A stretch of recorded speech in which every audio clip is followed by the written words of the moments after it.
What's up guys, today I've got some new Mirage spell concepts for you. I came up with all of these ideas on my own, and the effects and artwork, the only one I did not make was the balance one. Credit to Alexander Lionheart for that one. His idea was just so great that I had to use his spell in the video, but all of the other ones are mine. In case you don't know what Mirage is, it's going to be the next world coming to Wizard101. I'm going to have some Mirage music in the background, legit. Credit to Alpha Stare, I used his music that he uploaded on YouTube in the video, so I hope you do enjoy, and also leave a like on the video and subscribe if you're new, and enjoy. Alright, so the first spell I've got for you is the fire one, Scorching Embers, and this one is very unique because it deals 750 to 850 sun damage, destroys 2 pips, and then does 350 to 450 fire damage 2 rounds later. So it's very unique because of the sun damage, whereas instead of doing fire damage, it will deal sun, and if somebody does not have a lot of sun resistance, it will do a lot. But you also have to take into account that because it's sun damage, it's not going to account for the fire pierce that you would have, but it would account for the universal pierce that you have. So why did I make the fire spell do these effects? Well, that's because, in my opinion, and a lot of other people's opinions, fire has fallen at max PvP, and it's been a long time since fire has gotten a utility spell. Scorching Embers basically would do 2 things that are really great, 3 things actually, being that it attacks in sun and you can't shield to that, and it also destroys 2 of the opponent's pips, so that if they have a shadow pip and they decide not to use it on the round that you hit on, they then won't be able to hit you with their shadow spell next round. And also, it does 350 to 450 fire damage 2 rounds after it hit you, so it's basically Burning Rampage. So if you're going first and you hit them, the first round will be that very same round because you're first, but if you're second and you hit them, then it's going to be an entire round later. Scorching Embers is not too overpowered in my opinion. The only overpowered thing about it is really just the fact that it would hit to sun. With an epic enchant, this does 1050 to 1150 sun damage and 650 to 750 fire damage 2 rounds later. For the spell animation, I kind of had like a cool idea where it would just burst you first with like some embers or some flames or whatever, and then after that it would destroy the 2 pips and they would like burst into sort of ember flames, and then the 2 rounds later you would get hit by the remaining damage. If you think any of these spells are overpowered, let me know in the comments section. I would be happy to debate you or just talk about it with you. A lot of people always comment that these sort of spells are overpowered. Sometimes I disagree and sometimes I can agree. I may have overdone it with these spells this time, guys. I'm not gonna lie, but Scorching Embers, there you go, that's the first one. Okay, so the next spell is Gullo Gullo, and Gullo Gullo is a Wolverine sort of creature that is actually real, and it's in both the North Pole and the South Pole. I was trying to find something that would be sort of like Abominable Weaver as a ice spell, but like a different creature, something that's actually real, and I found this thing, and it sounds like it would be a Wizard101 spell, Gullo Gullo, so I was like, okay, let's go with that. But as for the actual effects on the spell, it does 1150 ice damage to 1250 ice damage, and then it casts a 25% ice damage bubble. I decided to go with something like this where it buffs ice instead of gives a shield or an absorb or something like that to ice, because the problem that a lot of people had with Weaver was the fact that it gave a 75% shield after doing like 2.5 damage, and yes, that was pretty overpowered. So Gullo Gullo will instead give a buff, and it will be like the animation will have him leap from a snow-covered tree and he will attack the target. And with an epic enchant, it still does a lot of damage, 1450 to 1550 ice damage. That's insane, guys. But I think it would be a lot better than Weaver because it would not give a shield that's 75%. It would instead just buff ice, and I think that's something that they need. Storm is next, and they should get a damage over time spell, in my opinion, because Storm has never had a trainable DOT. Like, what is up with that?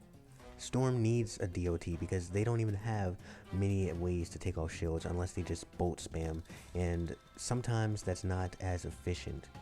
Of course, a 7 pip 1 Shadow Pip spell would not really help remove shields because you would be spending a lot of pips for that, but it would do great damage and you wouldn't have to worry as much if there are shields, especially since it would do an initial hit of 1200 to 1300 storm damage. Come on guys, it's Storm. Storm does a lot of damage. I had to make it that much.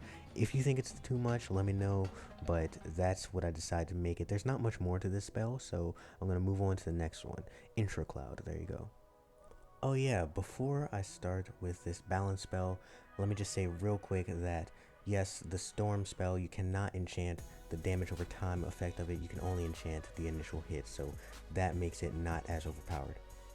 Okay, so for this spell, Chromatic Yan, balance's next single hit spell, I think it should be a random damage hits.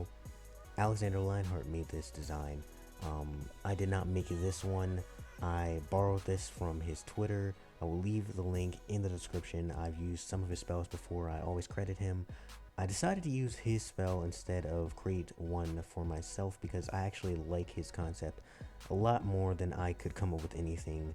This is a really good spell. Basically what it does is 1400 damage. That's a lot, might have been too much, but aside from that, the effects are one random dispel from Elemental Spirit and then a balanced dispel to your target. I think those are great effects.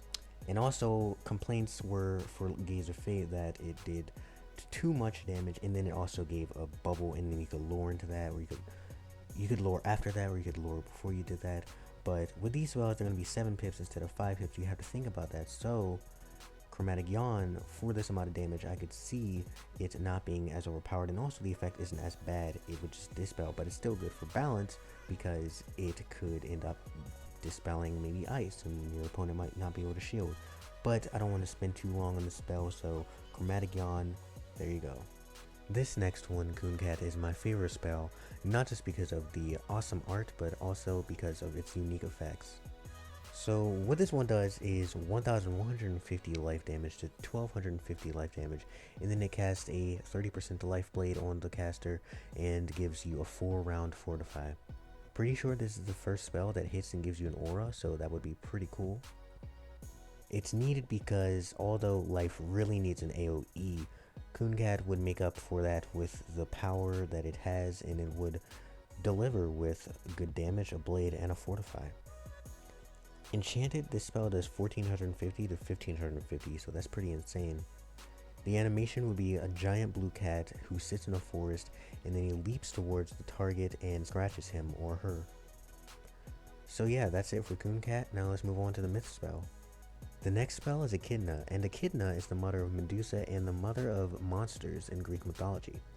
It would do 1100 to 1200 myth damage to all enemies, and then will put a 30 weakness and 35 mantle on all of the enemies as well. The caster would get a stun block.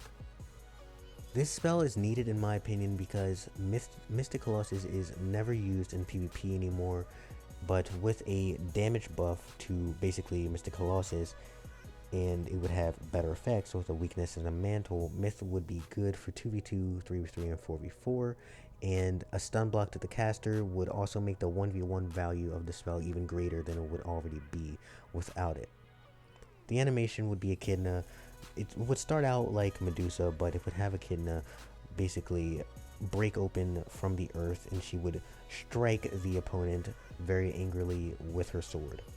So there you go, that's Echidna. So the last one is Anubis Reborn, which would do 1315 death damage to all enemies, and then swap half of that to health back to the caster, and it would also give the caster a 30% pierce blade. This is needed because death has really fallen in max PvP. They really struggle. If you just watch some PvP on YouTube, you'll see people trying death PvP at max, and they just have a really tough time. Krulu was a pretty good spell when it first came out, but when the meta started changing with like what people were playing, ice and using wards and all sorts of stuff, death sort of started falling, and death has never been at the top, but with something like this, they could really be reigning champions. Especially since it gives a 30% pierce blade, almost as much as a strike, and it would let you hit again even if the person has a shield or a lot of resist. With an epic enchant, it does 1615 damage. The animation would have Anubis walking from a cluster of like caskets with mummies in them, and he would raise his staff and hit all of the enemies at once, and it would have like flares of sun or beams like attacking all of the enemies. It would look pretty cool. So yeah, that is Anubis, and I hope you guys did enjoy this video. Those are all of the spells that I have for you. All of these ideas I came up with on my own, except for the balanced one. Once again, thank you, Alexander Lionheart. If you did enjoy the video, leave a like, and if you are new to the channel, subscribe. I really would appreciate a like, guys. You have no idea how much that would mean to me. But I hope you're having a great day and you have a good week, and I will talk to you guys in the next video. Peace.